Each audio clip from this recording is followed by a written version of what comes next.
अस्सलाम वालेकुम guys, welcome to Pakistan reaction India channel के अंदर मैं आपको एक दफ़े खुशामदीद करता हूं। तो आज जिस वीडियो पे रिएक्शन करने वाले हैं वो है इंडिया 75 सालों के बाद एक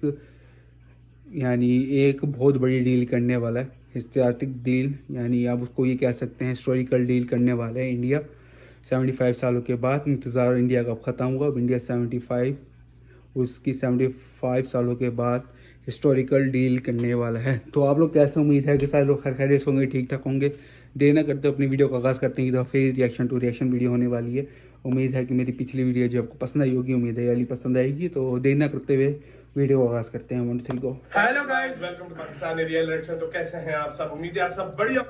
जो आप लोगों को डिस्क्रिप्शन में प्लीज इनका चैनल लाजमी सब्सक्राइब कीजिएगा। तो देखते हैं क्या है डील, बाकी बातें करते हैं बाद में। काउंट करते हैं 3 2 1 एंड स्टार्ट। दोस्तों, एरो इंडिया 2023 एक काफी सफल प्रोग्राम रहा जिसमें दुनिया भर के कई देशों की तरफ से अपने रक्षा उपकरण भारत में प्रदर्शन के लिए भेजे गए और भारत ने इनमें से काफी रक्षा उपकरणों को देखा जो हमें काफी पसंद भी आए। लेकिन इन सभी के बीच अब दुनिया भर में भारत के तेजस को लेकर उत्सुकता बढ़ रही है, क्योंकि जैसे जैसे भारतीय वायुसेना तेजस फाइटर विमानों को अपने बेड़े में शामिल करेगी, बिल्कुल वैसे ही दुनिया भर के देशों का भरोसा इस विमान पर बढ़ेगा। साथ ही अब हम देख सकते हैं कि कैसे अंतर्राष्ट्रीय स्तर पर लाइट कॉम्बैट एयरक्राफ्ट तेजस को लेकर दुनिया भर के काफी देश इंटरेस्टेड हैं और भारत के साथ लगातार बातचीत कर रहे हैं, जिसमें सबसे पहले मलेशिया, उसके बाद इजिप्ट और अर्जेंटीना ने तेजस फाइटर विमानों को खरीदने के लिए बातचीत शुरू कर दी है। और इसी की कड़ी में अब दक्षिण अफ्रीका के एक देश ने तेजस फाइटर विमानों की डिमांड कर दी है, जिसने अफ्रीका के साथ साथ दुनिया भर के देशों को हैरान कर दिया, क्योंकि इस अफ्रीकी देश ने तेजस में अपना इंटरेस्ट दिखाने के पहले स्वीडन के ग्रिपन फाइटर विमानों को रिजेक्ट किया था, जो इस बात को दर्शाता है कि कैसे ग्रिपन तेजस का मुकाबला लाइट कॉम्बैट कैटेगरी में नहीं कर सकता।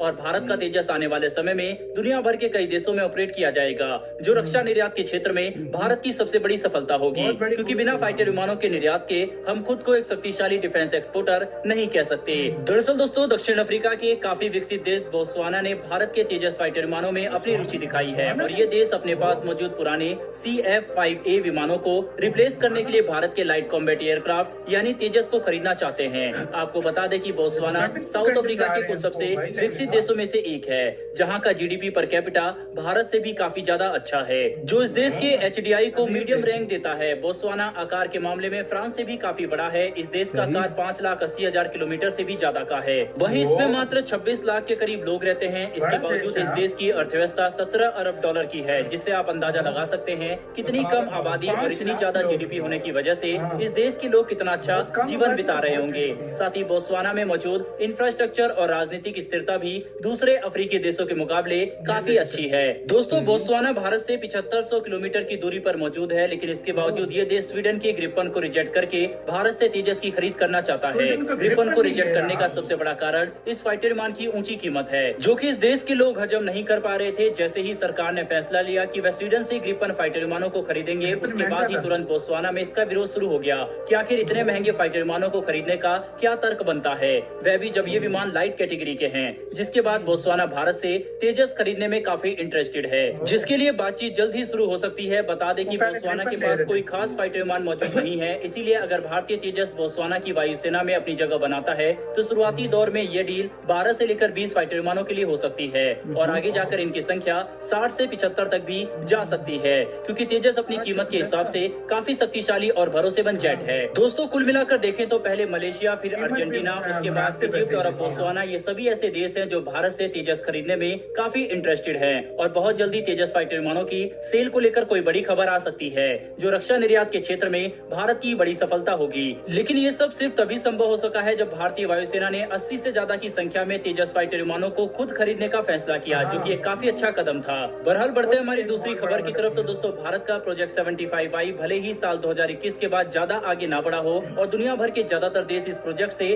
अपना हाथ पीछे खींच रहे हैं, लेकिन रूस, जिसने प्रोजेक्ट में भाग लेने से साफ मना कर दिया था, उसने अब भारत को एक काफी आकर्षक ऑफर दिया है, जो अगर भारत स्वीकार करता है तो हम एक काफी शक्तिशाली पनडुब्बी 6 की संख्या में अपने बेड़े में शामिल कर सकते हैं, जो हमारी नौसैनिक क्षमता को काफी ज्यादा बढ़ा देगा। दरअसल रूस भारत को अपने अमूर 1650 क्लास की पनडुब्बियां भारत में लोकल प्रोडक्शन के तहत मिलकर बनाने की बात कर रहा है, जिसके तहत वह चाहते हैं कि भारत अमूर सबमरीन्स के ही एक नए वेरिएंट को भारत में विकसित करे, जो हमारे नेशनल सबमरीन के तौर पर काम करेगा। रूस भारत को जिस पनडुब्बी का ऑफर कर रहा है वह अपनी श्रेणी की कुछ सबसे एडवांस सबमरीन में से एक है और कन्वेंशनल पनडुब्बी के मामले में काफी भरोसेमंद भी है।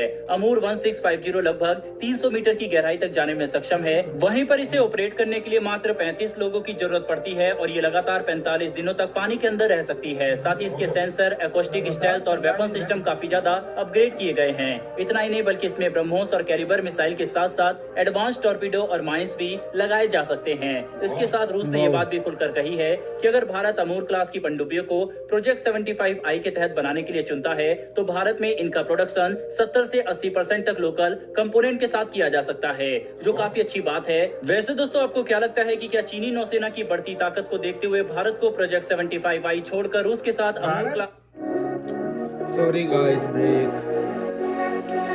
ब्रेक में मेरा कोई है वो नहीं है कभी की भी। पनडुब्बियों को बड़े स्तर पर बनाना चाहिए या फिर नहीं, आप इसके बारे में क्या सोचते हैं? अपनी राय कमेंट बॉक्स में लिखकर जरूर बताइएगा। Reaction time guys. तो सबमरीन, जो भाई ने पहले सवाल पूछा उसका जवाब देते हैं। आखिर में सवाल पूछा है कि इंडिया को रूस के साथ मिलकर सबमरीन बनानी चाहिए कि नहीं चाहिए। मेरे हिसाब से बनानी चाहिए सबमरीन। इंडिया के जो वर्कर जब रूस के साथ उनके सबमरीन 1-2 बनाएंगे फिर उनके पास हुनर आ जाएगा हाथ के अंदर, वो खुद ही उसको बना सकते हैं, कन्वर्ट कर सकते हैं और सबमरीन बना सकते हैं अच्छी से अच्छी। वो खुद ही कर सकते हैं सब कुछ, सबमरीन खुद बना सकते हैं और आगे वो चला सकते हैं जब आ जाएगा। उसके बाद फिर वो आगे सबमरीन बनाने के बाद वो दूसरी कंट्री, जिस तरह अपने वो तेजास तैयार है दूसरी कंट्री में बेच रहे हैं, इसी तरह वो बनाने के बाद, सबमरीन बनाने के बाद जब वो खुद बनाना शुरू कर देंगे वो भी अपनी दूसरी कंट्री को बढ़ सकते हैं। इससे इंडिया की जो GDP है उसमें और ज़्यादा इजाफा होगा। बाकी रही तेजस की बात, तेजस को मैंने पहले ही कह दिया था कि आने वाले वक्तों में तेजस बहुत आला कारकर्दगी करेगा और बहुत आगे निकलेगा, सबसे आगे निकलेगा। तेजस वही हो रहा है, ऐसा तेजस की डिमांड जो है बढ़ रही है दूसरी कंट्री उसके अंदर।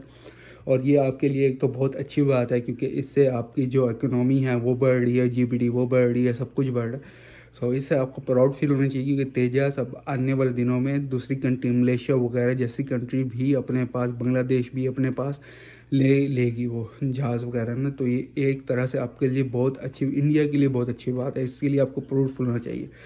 जो इंडिया Mark 2 बन रहा है, तेजस Mark 2, वो तो उससे भी ज़्यादा अगले उसका तैयार होगा।